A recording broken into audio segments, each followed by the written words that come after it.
Hey guys, welcome back to B3 Party C. Today we have a special guest, Brenda. She's the host of LaFirstGen podcast. I'm excited to have her as a guest because she's like my first non-friend guest, like Yay! not people that I know basically. I'm thankful that you accepted to be a guest like on Threads. I was like, No, what? thank you Really for excited. asking. I was very excited to get an invite to be a guest. This is my first time being a guest, so yeah, I was very excited. So I wanted to ask you a little bit about your podcast, just so I can get the listeners or the viewers, whoever's watching, just to get a feel of who you are and everything. Yeah, so my podcast, thank you for saying it, LaFirstGenPodcast. I always wondered if that was like obvious or not, the LA in front as in La. But the podcast was really meant to be like as it sounds, just as a first gen Latina, kind of speaking on those experiences, because a lot of those are true to who I am and has shaped a lot of like who I am today, and kind of wanting to share those experiences because I felt like especially when I was younger, growing up, there wasn't like a lot of people that I could reach out to, a lot of people that I could talk to. I'm the oldest. I didn't have any older siblings that I felt like I could go to for advice. So that's really what I had in mind. That was about 2 years ago when I started it, and I've been really inconsistent since then. And really, it's been because it's been a crazy 2 years. I've since become a mom, and I have been going through just a different journey. I've been thinking about career and like trying to pivot there, and it's just I think it's taking a toll on me. And so I was excited to kind of get back to the podcasting world, and I was like, let me just start as a guest. So I was just trying to manifest getting on people's podcasts to get me comfortable in front of a mic again. But I have been wanting to get back to my podcast. It's definitely 2 years old content at this point, but I've been just kind of writing down ideas and thinking about what other topics I want to bring to it, especially now that I've just experienced different things since I first started it. Yeah, and I think there's nothing wrong with like taking a break. I also took a break this past like I took instead of a Father's Day, I took a Father's Month. I didn't record or anything. I just spent time with my family. Cause it can get a little bit, like you said, it can take a toll. I also experienced that because I was like, I'm not getting followers and this, and like everything just like stacks up, and you're like, yeah, I need a break. Yeah, But creating content is a lot harder than it seems. Like, I think that anyone who's doing it consistently and like you putting in the work to create new podcasts and doing the editing, it's a lot of work. And when you start off, like you're not getting monetized. That's a lot of free labor, but you're doing it because you love it. And I think that's really awesome. So I really applaud anyone that's like putting it out there every day. And because we all have to start somewhere, it's just like we all know it's consistency. Life gets in the way. And so it's great that you've still been posting and doing your podcast episodes. So going off of like what you like to talk about, first of all, like I want to say your profile is pretty aesthetic. I don't know if you took like Thank you. was it kind of like loteria kind of based? Yeah, Right? it was. Like, That was the theme when I started. that's pretty cool. So your parents, they're from Mexico, right? Yes.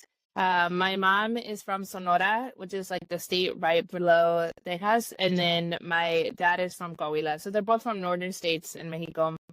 And I'm first generation American as well. I was born in Austin. I've been in Austin pretty much my whole life.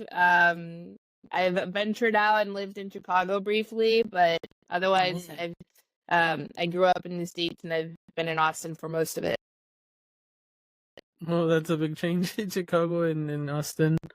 Yeah. I visited Austin just a few times, like out to 6th Street and things like that. Oh, that's 6th Street. Yeah. Everyone always asks me 6th Street. Right. I did want to ask though, so since your parents, so you're first generation, you're exactly like me. I'm first generation as well. Cool. So I wanted to ask, like, so your family, they have like traditional dynamics, right? Like your mom probably stays at home and your dad, he works and does the like bring home the bacon type of idea. I'm a little more untraditional that way. 'Cause my parents have actually been separated for most of my life. They were both well, my mom was a teen mom. She was 16 when she had me, and my dad wasn't a teen, but he was 20. So there was a little bit of an age difference there. But they're both still very young, and so it didn't last very long. But my mom pretty much raised me as a single mom, and she was always like really hardworking. So it was more untraditional that way. But I come from like 3 generations of teen parents. I think that really shaped me. It was something that's always on like my mind of like not wanting to be a teen mom, and I just like really look up to my mom and other women that have been single moms, but it's just so hard, and I knew I wanted something different. She always wanted something different for me as well, so I think that was something that like she passed down.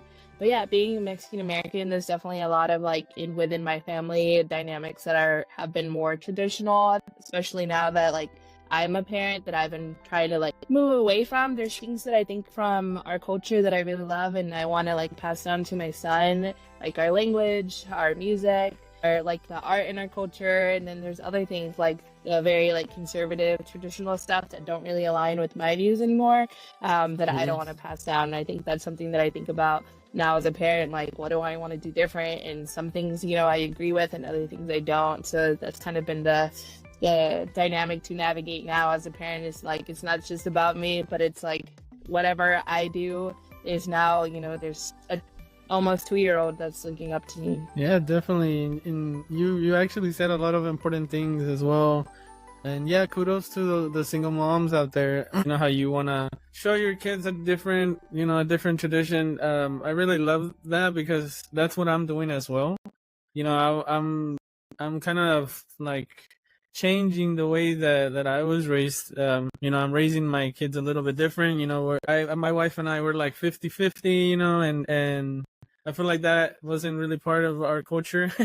Yeah. And like, especially like you said, like even with single moms, I guess that really changes their dynamic. Do you think that affected how you are? Like, do you feel like you're more, do you feel more empowered in a way?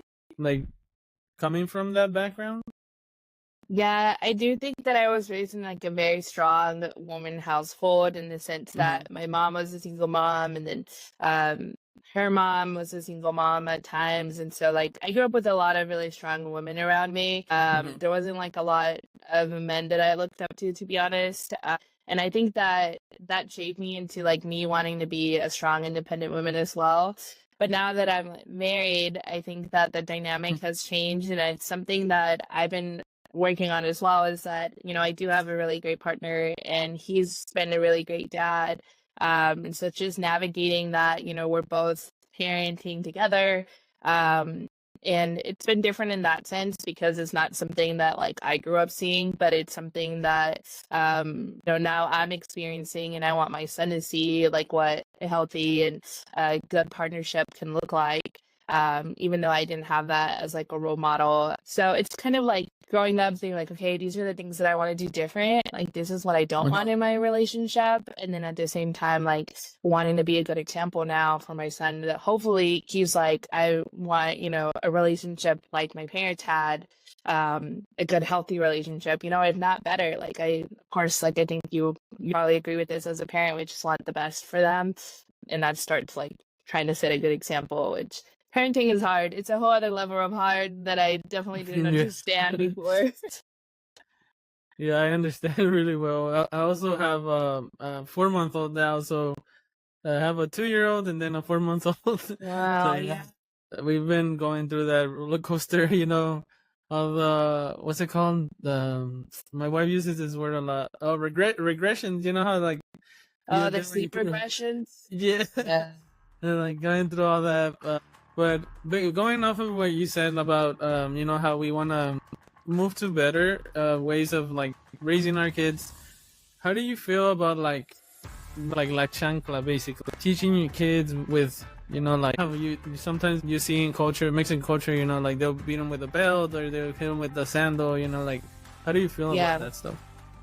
It's definitely not my parenting style. I definitely got the chancla as a kid growing up, like, and it was a lot more of like A lot of feeling like as a kid you gotta behave in every situation, like saying hi to everybody and like being polite, and like I definitely do want my son to still be like a respectful child, but I also understand now that there's like emotionally developmental wise there's different stages of a child, and like really understanding that there's certain things that they're able to do at a stage, and they're gonna want to be independent, and they're gonna want to test new limits of what they can do, and it's our job to kind of be the emotionally stable person that can help them navigate their strong emotions. And I feel like disciplining with things like hitting them in the chancla, like though it may seem like it's effective, it's kind of just teaching them fear. And like I don't want that kind of relationship with my son. Like I don't want him to fear me. I want him to like understand that I'm a safe person, that he's can be open with me.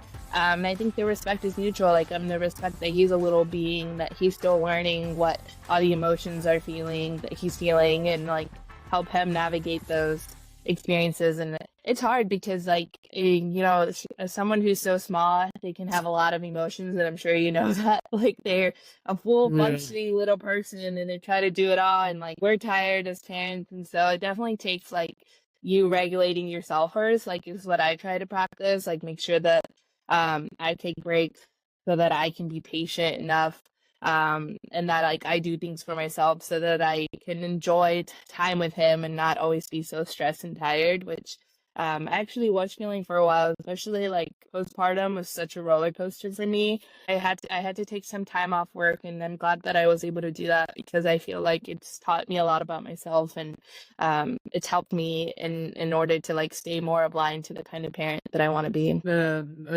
I know it may be kind of weird hearing this from a guy, but I understand like postpartum, because I've talked about it with my wife and on the podcast as well.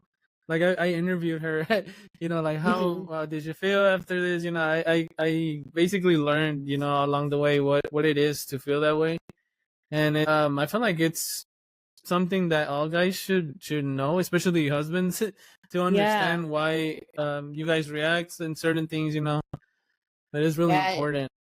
It's creepy how much like I feel like I didn't know much about postpartum until obviously I experienced it, but it's almost like I feel like more traditionally, or like in our culture, it's been like an unspoken thing, and maybe an only like thing that's talked about among women. Like I even asked like my husband, who's also Mexican American, and I was like, did you know anything about this like before? And he's like, no, I had like no idea. And he only has sisters. He his mom, like he was older, and saw his mom like with a little sister, but he'd still he was young, so it's different. But I'm just in general, I think that a lot of like dads and husbands don't know everything that women go through, and I feel like that's part of like being a good partner is understanding what your partner is going through when they're going through it. So I'm glad that you were there and asking all the questions. I think it's really important, especially because it is such a roller coaster of emotions. I think that a lot of like that goes into like postpartum is making sure that you have the right support. Yeah, definitely. I'm grateful that our generation is kind of changing. Like if I ask my dad, like, what is it? What is postpartum? He'll be like, no clue. I don't know what that is. I don't even know what. Yeah, but I'm proud that we are changing in a way, for the better. Even though things are changing in some aspects, we start seeing those issues. Like I feel like we start listening to each other a little bit more, and thinking a little bit differently. Now that we're living this way, sets a good example, for our children whenever they grow up, and things like that. Like you said, regulate your emotions. Make sure that you're giving your best version whenever you are able to. Yeah. Especially because like I don't know if your son or has any issues, but my son has speech delay.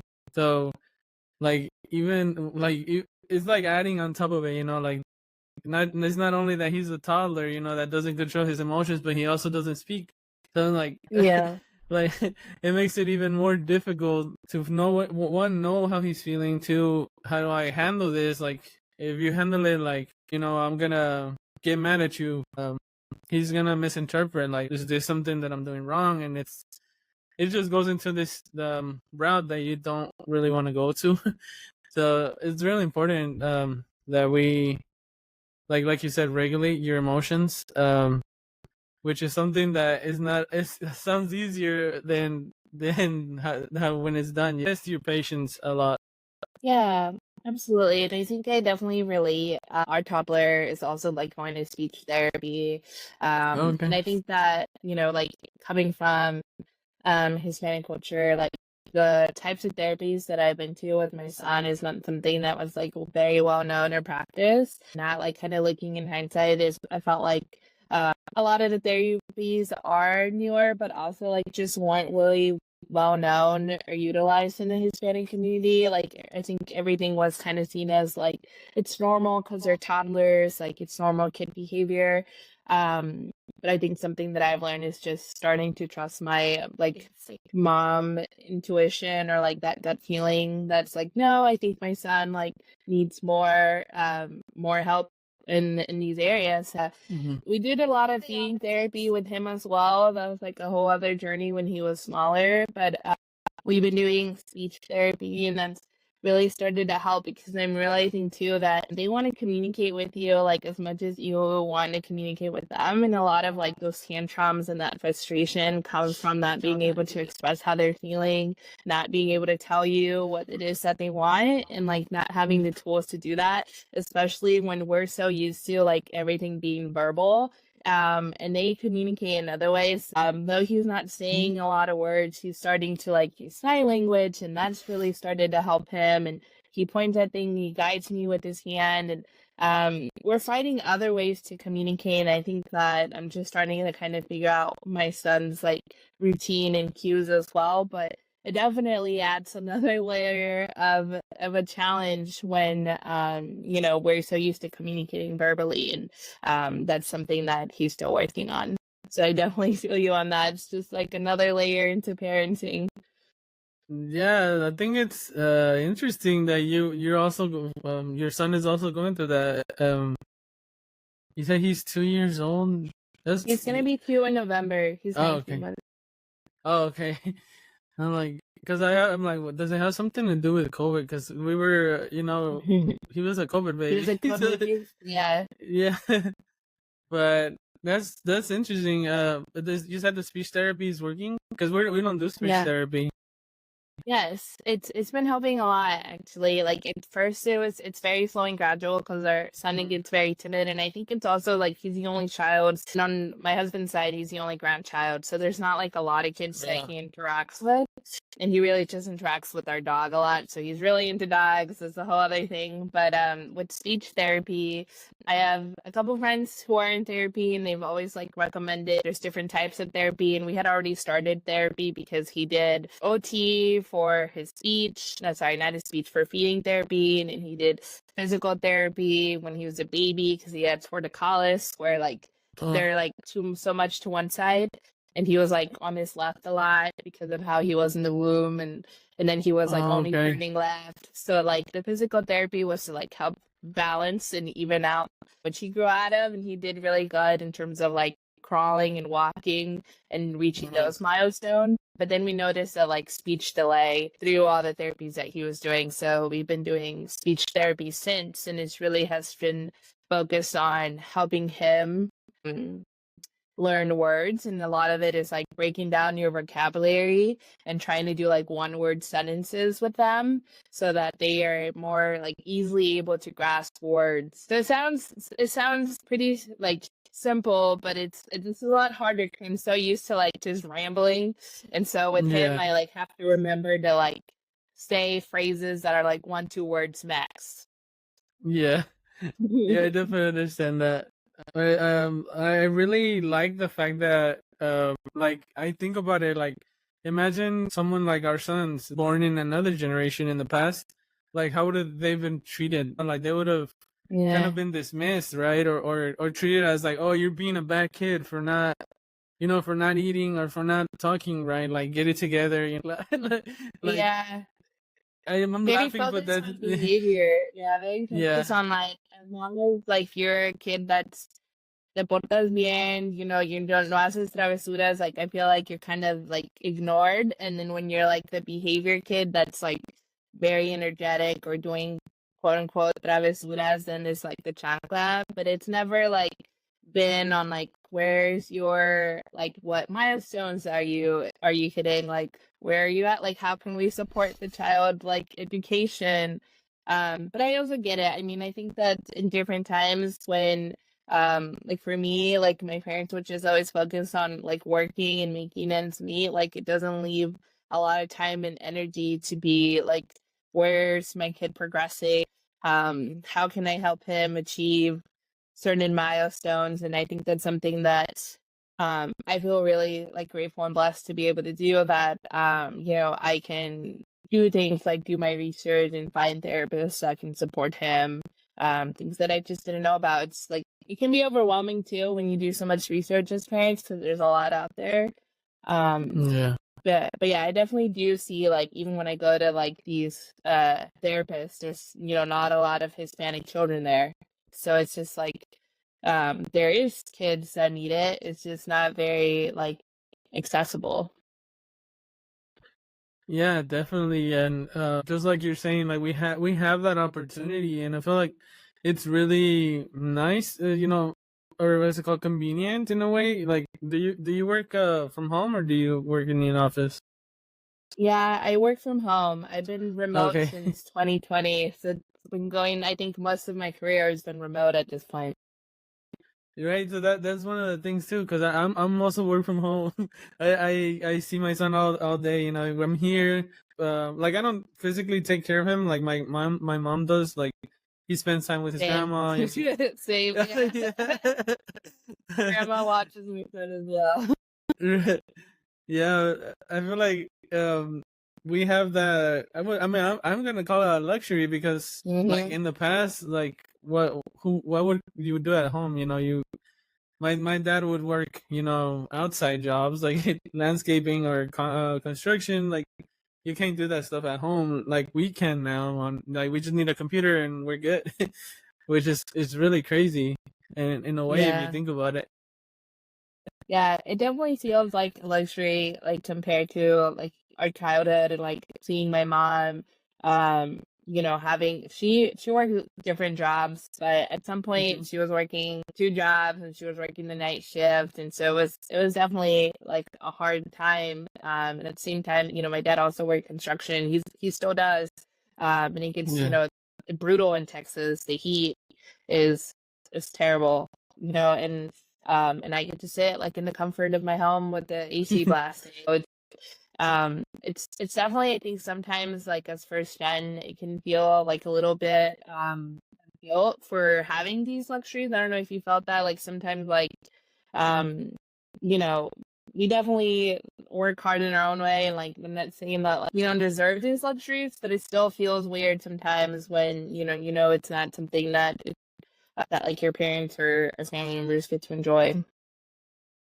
Yeah, definitely. And I also feel like on the other end, like I feel like in their eyes it doesn't feel they don't think that we're actually like working. Like Yeah. right, like only you and I guess would understand like what it is that we go through on a day-to-day basis, cuz like my wife's a teacher, and like whenever she has to work, obviously she leaves the house and I'm just here. Like I start thinking like my son probably thinks like, man, this guy he's just sitting in front He's of just the always at home. yeah, he's like not doing anything. And then I feel like if we compare it, like, oh, how are you gonna compare, you being inside with AC, while somebody else is outside, sweating, working hard. I feel like our job is more mental than it is physical. Yeah. Yeah, But yeah, it definitely is a shift of like it's a mental tiredness too, because like I'm sure you feel this like being logged on all day, like afterwards, like I'm just so like mentally done. Like the last thing I want to do is like more screen time. Like it can definitely take a toll on you, in a different way, like not physically tired, but like mentally tired. yeah, definitely. So that brings me to my next question. I know I asked you like what message do you live by, and you told me that you basically try to find the joy and happiness yourself, right? So what are Mhm. some things that you kind of do from now and then, to find that happiness or relax, basically? Yeah, it's definitely something that I've had to learn kind of the hard way in terms of like realizing that like my purpose, happiness, the things that ground me and bring me joy have to come within because I think as first gen for a while, my goals were always like the things that I was going after. They were the things that I felt like were gonna bring me happiness, the things that like if I do this, if I achieve X, like that will then I will be happy. And it definitely helped, like, in the sense that I felt like it helped me stay motivated. It helped me, like, get through college, things like that. And at work, I was, like, chasing the next promotion, etc. But it became so exhausting that I came to a point where I was like, I don't even know if this is what I want to do anymore. Like, I felt so stressed and so lost, and I so felt like it wasn't, like, fulfilling whatever it is that I needed. And it wasn't until I took a break from work recently and I really kind of just sat with myself that I realized that like the things that bring me joy and that bring me happiness, like I already have. And it's just kind of like change of mindset of like which is not easy to do, but understanding that in the end, like what I feel happy with is that I'm being the kind of person that I want to be, that, that I'm a good mom. It's hard to be like sometimes I'm hard on myself, but at the end of the day, I know I'm a good mom. I love my son. That I'm trying to be a good wife, that like I'm trying to be a good daughter. And those things can sometimes kind of get lost when you're at work and you're being so hard on yourself. And it's kind of things that do matter, but in the end don't really impact the kind of person that you are, where you work, where you live, how much money you make. Like none of those things have anything to do with the kind of person you are. And I think that's where I kind of have felt more grounded, but it's definitely taken some time. And I don't know if you've seen Inside Out too, but I really loved it because I feel like that message of like making sure that you're who you are is like grounded back to your core values and not to like things like where you work or like how many followers you have, if you achieved whatever it is. Like those societal pressures like are kind of separate, and then um your core values are really like the kind of person that you are, who you want to be. So that's kind of helped in the sense that I feel like it's lifted a weight that I had, but at the same time, like now I feel like it does, we're in this game of life, and like I'm gonna try and pursue as many things that I want in this life, but I also like feel content in knowing that I've been a good person, or at least trying to be, and that's the best that like I can do. Yeah, and definitely I think whoever's listening, if you're going through something similar, like take that this as an advice. Also from me, because I relate to what you just said. Like I was a workaholic, and I admit that now because I see it now. I would always be like, we use Slack at my job. Like we Yeah. just, I would always be checking like, oh, any messages, like, oh, does somebody need my help? Like workaholic at like to the max. And it took me a while to like start separating myself from, like what goals I had at my job, and what goals that I should have as my own. Like you have to remind yourself that you are your own self, and you're just because you work for somebody or you're doing something doesn't mean that is all of you. I feel Hmm. like that's something important. It took me a while, and like part of the things that I'm doing for myself are like, for example, the podcast. I started doing the podcast because I was, I still am like an introvert. So I don't know if you are extroverted or introverted, but it takes a lot of for me like always be talking to somebody. I would have to know the person. So that's what something that I'm doing for myself is the podcast. Wow, like, Yeah. are you introverted? Yeah, I really do think that I am. And I think that it may not seem like it right off the bat because I think that in big group settings is where I feel even Yeah. more introverted. So I'm really more Uh. comfortable in like virtual settings, which I think that being remote has helped me career wise actually Yeah. because I'm a lot more comfortable in my home, in my pajamas, in an environment where I'm like, regardless of like what's going on at work, I'm in the safety net of my house. Yeah. Versus I remember when I first started my job, we were going in person and I would be so stressed just being at work. Like it made me so uncomfortable. Like it, and maybe that's a little bit of like, I don't know, like social thing and not so much introvertness, but I definitely get more overwhelmed in big spaces. So I think that I don't know if that means I'm introverted or not, or maybe like a little more of like social anxiety. But I do like working remotely, and I don't see myself going. Like I try to go into the office sometimes, but every time it takes so much out of me. Like not just the Yeah. commute, but then the just being there and like I feel like I'm more productive at home anyway. Yeah, I definitely feel you, and even more now that I've been working from home as well for like what 3 years now. So whenever you're there in person, you're like, should I talk to this person? Should I say hi? Just like it's just all Yeah. these the social cue, the social, the social environment. You're like, I'm new to this now because I haven't done this in a while. So I understand you really well there. But I guess I mean I rather be in remote. I mean the going to the office is nice and all, but like you said, I feel like we're a little bit more productive at home. It can at least feel like there's more life balance, work life balance, even if there isn't, like even if there's Yeah, a lot of work. 'Cause I definitely have feel like sometimes being remote has just led to me working more hours because it's like you're at home. What else are you doing? Like yeah, do all of this and work past really, I don't know. I worked crazy hours before, but at least being at home makes it feel like the 2 hours that I would normally commute there and then like the gas and the parking, like feels like at least I'm saving maybe, but I don't know, there's definitely a lot of pros and cons to working from home, but if I had to pick, I definitely would still stay remote. yeah, definitely. Okay, so I did want to segue into my next question. So, being a first gen mom, and how you have your son now, what is something that you would say to like somebody who, let's say, is about to be a mom? What would something that you would just what is something that you would say to them as a advice? Yeah, I think that at least for me, when I was pregnant, there was like almost an overwhelming amount of information. So I don't want to like scare anyone into like information overload. And more say that like your maternal instincts and like your mom gut is really important. So like just listen to that, and like it'll come in naturally, and like you will know what's best.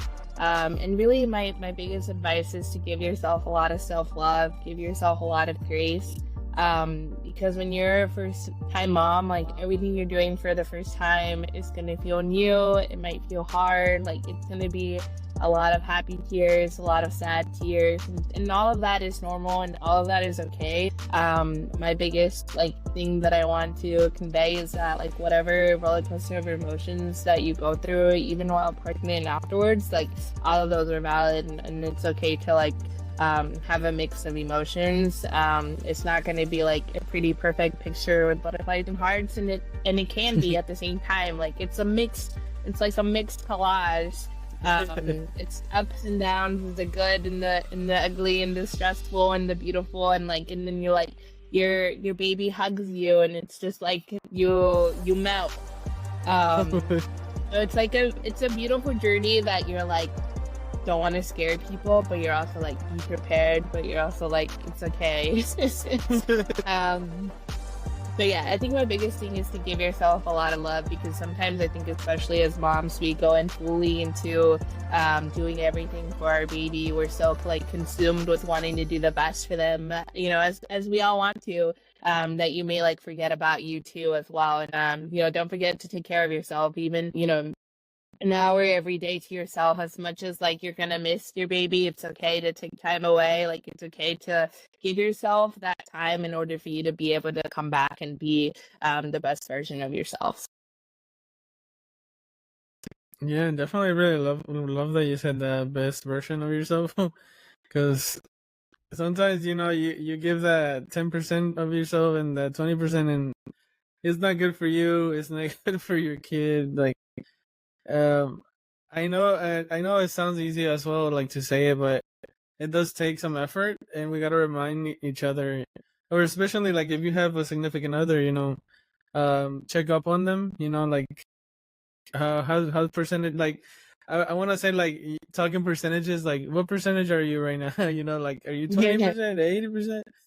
But definitely, I Yeah. think you should check up on each other, and if you're low percentage, then take some time away, and recharge those batteries, because I definitely feel that, like, sometimes I do give the tired version of me, or the angry version of me, the frustrated, or whatever. I probably had a long day, or something didn't go how I thought it would go, and then I go with my son, and I give him that version of me that he, one, doesn't deserve, and two, doesn't have any fault, and like, that's really important.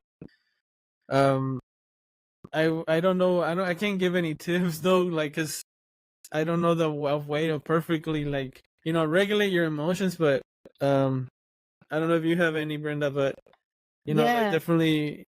Hmm. Yeah, I would just say like it's tough. I think that I don't remember where I saw this or read this, but like kids really just, and it's kind of like remembering what you were like as a kid, but they just want to see like their parents happy. Like it gives a child confidence and like a boost when they can make you laugh and they can make you smile. But I think that that really goes to show that if you take care of yourself and you're working on yourself to give yourself that time to de-stress, to regulate, to be happy, like it's only going to benefit your child, because then they're going to see, oh, mommy's happy or like dad's happy, and feel that love, and then you're teaching them that it's okay to like take care of themselves too. And I think that's important, as well as parenting. There's like so much there. They, what is it, like the kids don't remember the first 2 years that you're trying to be a Yeah. good parent. I feel like that's probably intentional because you're like trying to figure it out. The newborn stages were a wild time. Like my husband and I, we would take shifts of like staying up with the baby, Yeah. of like giving him the bottle. It felt like we were doing clock in, clock out kind of shifts, and we would be so exhausted. And now we Yeah. look back and we're like, we were exhausted when he was a newborn. It was so much easier because now he's a toddler who's like running around and climbing on everything, and everything becomes a hazard within 10 seconds. And like, we can't go out to eat anymore because he wants to run around. And it's Yeah. just like, we're like, remember the baby, and he would stay still. And like, it was so much easier than. Yeah, I definitely relate to you on that one. Right now, he's at my 2-year-old. He's at that stage too. Like, he wants to run everywhere and do everything. He always wants to be outside. I cannot even Yes. say the word park, because he wants to, like, go to the park all the time. I'm like, it's Yes, crazy. that's so real. Like we have words that we don't say because of our dog, and now we have words we don't say because of our son. So now it's just like we're just spelling everything out. Yeah. Like, should we go on a WAOK later? We're like, you can't say it. He sees a stroller and immediately he wants to go outside, but then like he doesn't even last in the stroller because halfway he wants to walk independently, and then he doesn't want to hold your hand, so then you're just kind of chasing him. Yeah, I relate to that.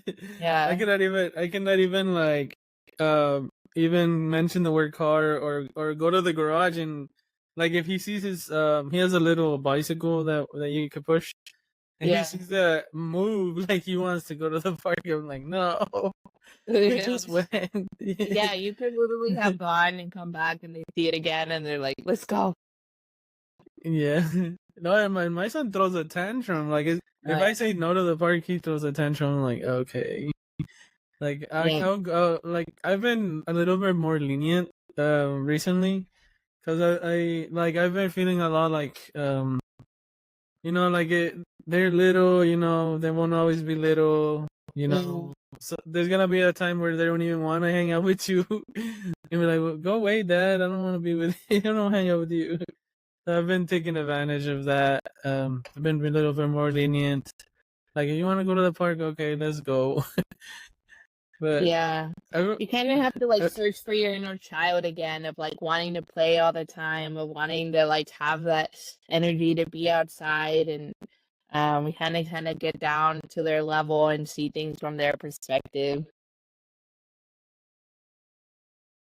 yeah, and that took a lot of me as well.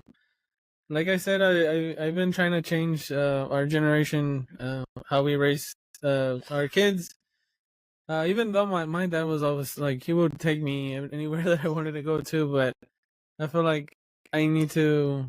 I've been changing, seeing the side of, like you said, see it from their eyes. Um, I really like that.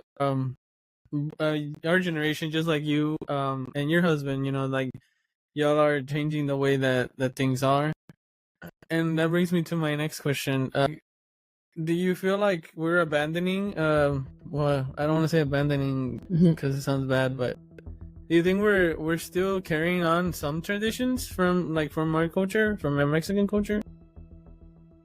Yeah, I think that's something that I've been really trying to do more. Speaking Spanish, like hablándole en español is one of the things that I've been trying to do more of, but it's kind of hard as well with like the speech delay.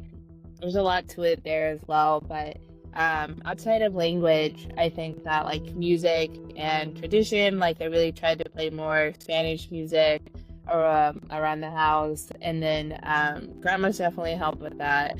But just thinking like traditionally wise, there's just things that we can explore outside of like food. Like he's really big into eating food. My husband's really into cooking, thankfully, more than I am. So he's been trying to like learn new recipes and a lot of like family traditional recipes as well. So I do think we have a really beautiful Mexican culture. So it's just like wanting to embrace those parts that are a part of us, and then I think it's like really cool that we can embrace what we love, but it doesn't mean we have to pass down the things that we didn't love as much. Like we can pick and choose in that way, and it's only because we're trying to improve, and we're trying to be better parents than our parents, and it's really all that I feel like each generation tries to do. So with that, it's like carrying on those traditions that we do love, and then the other ones not so much. Yeah. And then for me, it's really like the family aspect, the little things like, traditional foods around Christmas, like still making tamales, still enjoying pozole, like things like that. And the music as well. Like I think the older I get, the more I feel like I'm becoming a señora with like wanting to listen to the music that I supposedly hated as a teenager, and would get upset about the Sunday, Saturday cleaning music. Like now I want to listen to that all the time. And I'm like, yes, I want to listen to Juan Gabriel. It's funny because my wife also puts the cleaning music like she's like, I didn't like this before. Yeah, now it's like nostalgic, but like now the lyrics hit different too. Yeah. No, I'm also like trying to keep the Mexican traditions, but my son is super picky eater. Like he won't. The only thing he will eat is rice, bananas, chicken nuggets, like that. Yeah. That's all he eats, and pizza. He loves pizza. But I really try. I mean, I wish he would eat like at least tamales or I haven't given him pozole or menudo because I feel like that's a little bit heavy, but.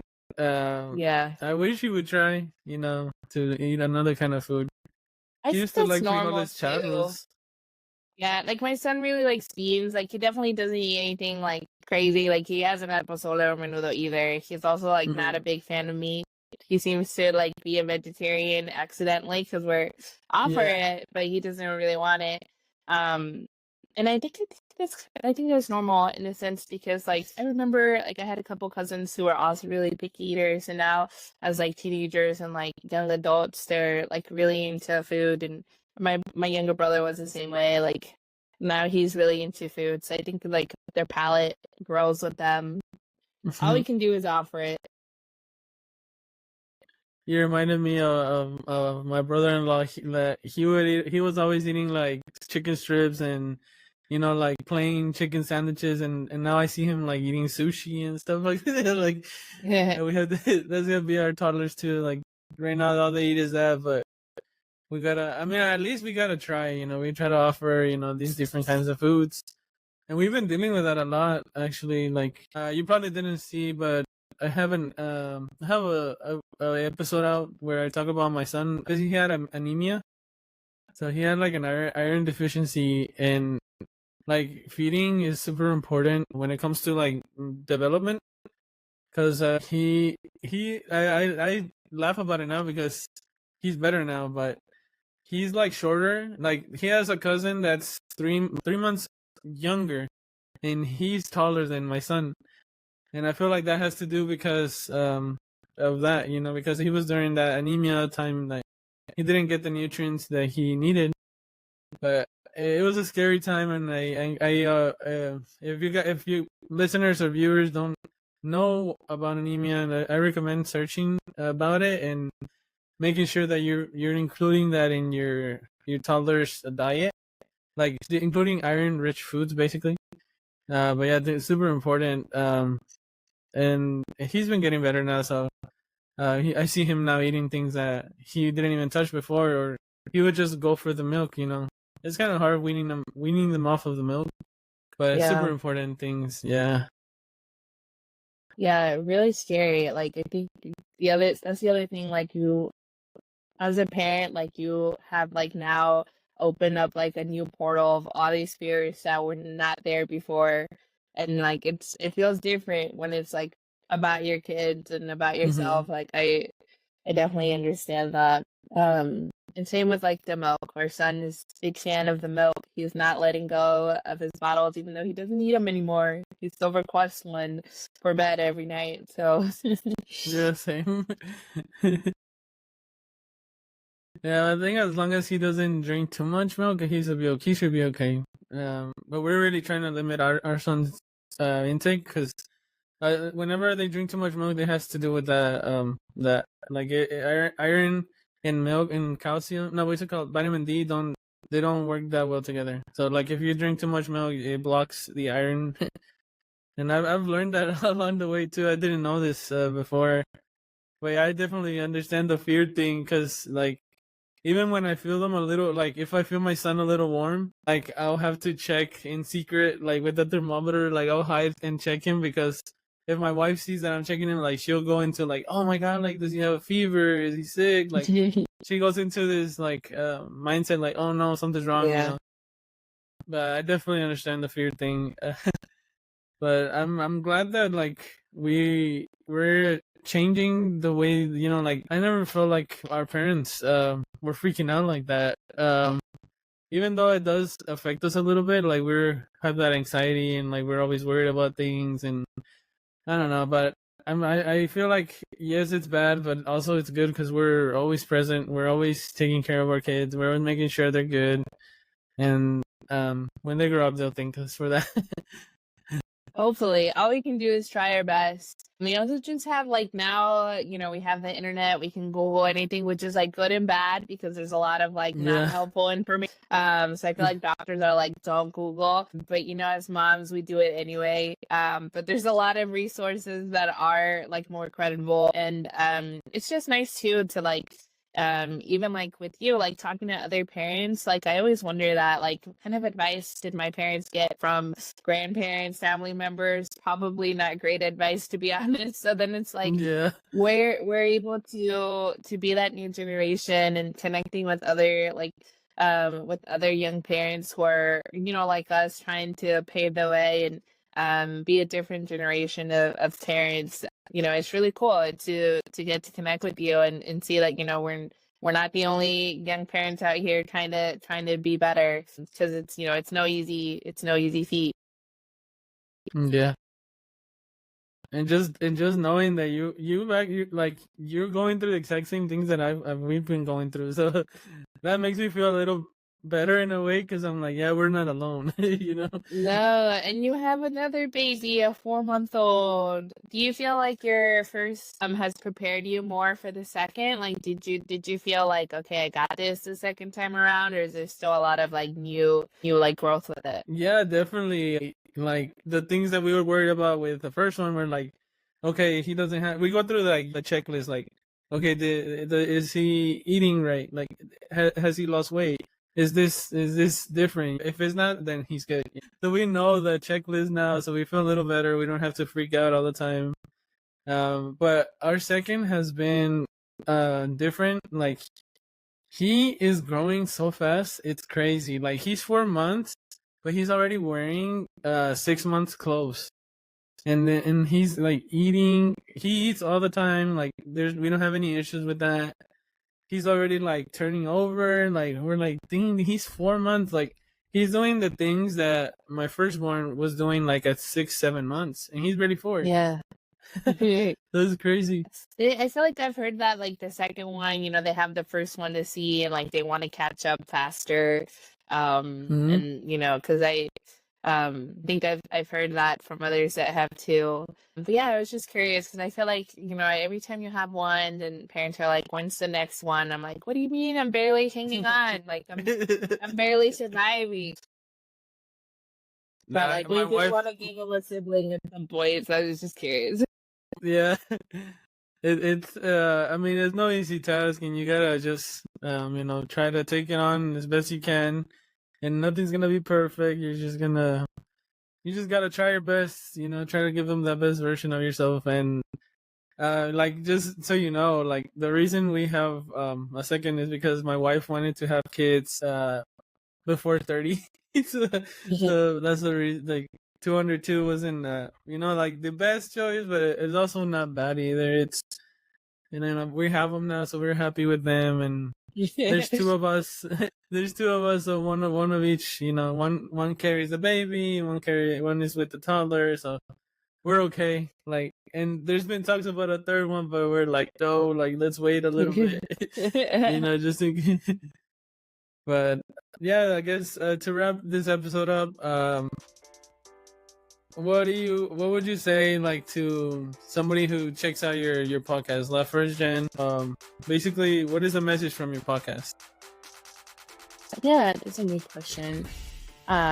Especially because I've been like just thinking a lot about where I want to take my podcast. And so I would say it's very much a first gen in terms of I am a first gen Latina and I want to share my experiences. It's a lot of like what I went through as a first gen that was like navigating wanting to go to college specifically and like being the first in my family to graduate from college, and how I thought that after I graduated college I would have everything figured out, how I would have like the dream job and I would be able to do all the things that I wanted to, and not that like it wasn't that, but it's a lot that I've learned as well.